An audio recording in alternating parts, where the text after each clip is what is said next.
Hey there, it's Kimberly Lucht, and today I'm going to talk about how to not hold back in your life and your business. I've often been told that I am inspiring because I say what I want to say, I do what I want to do, I talk about whatever is coming through me in the moment, and I say it in a way that really feels authentic to who I am as a person.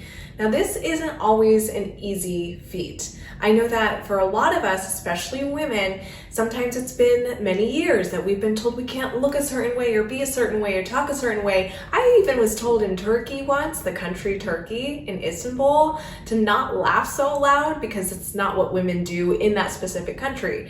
And I get it. Sometimes there's different cultural norms and we want to be respectful to a degree of those norms. But I was like, I'm not allowed to laugh as loud as I want to laugh. That's preposterous. And I just remember feeling okay, how many women all over the world feel like they're holding back, feel like they're not their full selves and just able to let it rip, Whether that's in the way that you communicate or the way that you walk or the way that you move or the way that you dress. I want you to think about these 3 questions when you feel like you're holding back. Question number 1 is this. What would I do if no one was watching me right now? What would I be doing? I've had many moments in my life, especially recently, if no one was here in this really big train station, what would I be doing? I'd be dancing. I'd be totally bumping and grinding and doing my thing and dancing. Does that mean that I'm going to be in flash mob status all the time? No, but that's sometimes what I would be doing if no one was around. Maybe you would be dressing a completely different way if no one was around. Maybe you would be doing something completely different if no one was around. What would you be doing if no one was physically around you for 24 hours? What would you do? What would you do? You would have all the time and space to just be yourself. What would you do? The second question that I want you to ask yourself is, what would I say if I knew that I wouldn't offend anybody and I wouldn't hurt anybody's feelings? Nobody would be offended. It basically would be you could not say anything that would offend somebody. It's everyone has their I don't know, they basically wouldn't be able to be offended. Let's say they had a super magic power and you would no one can be offended right now. What would you say? What would you say? How would you speak your mind if no one had anything in rebuttal to say to you after the fact? If no one could come after you for you said this wrong or you said that wrong or you neglected my feelings or whatever it is, what would you say? What would you say? There's a video I watched recently of Marie Forleo and Laura Belcher, and they were talking about how to write in a way that feels true to you. And one of the tactics that they described is make it rude. Write it out rude or say it rude the first draft. And then of course you can make it more polite or compassionate as you go around the second and third draft. But this is something that I really think is key to expressing who you are, is thinking about what would it mean for you to say the things that you want to say with no filter. What would that mean? What would that look like?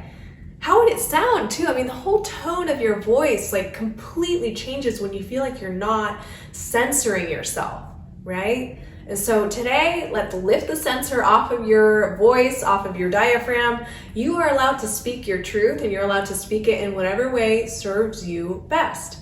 Always keeping in mind that, we're not out here to harm anybody or hurt anybody purposefully, but you're allowed to say what you want to say. And if somebody gets mad about it, that's okay. Not your monkeys, not your circus, all right? All right, the third question that I want you to ask yourself is, what would my 5-year-old self be saying or doing in this situation right now? Okay? When we were 5 or even 3 or 7 or whenever you feel like you didn't have a filter, I definitely did not. And sometimes I feel like I still don't, but hey, I think we've all changed and we've all evolved to be functioning adults for the most part, and most of that comes from social conditioning, and that's a great thing in some ways, and in some ways it kind of holds us back. It makes us feel like we're holding ourselves back because we've been taught to be a certain way.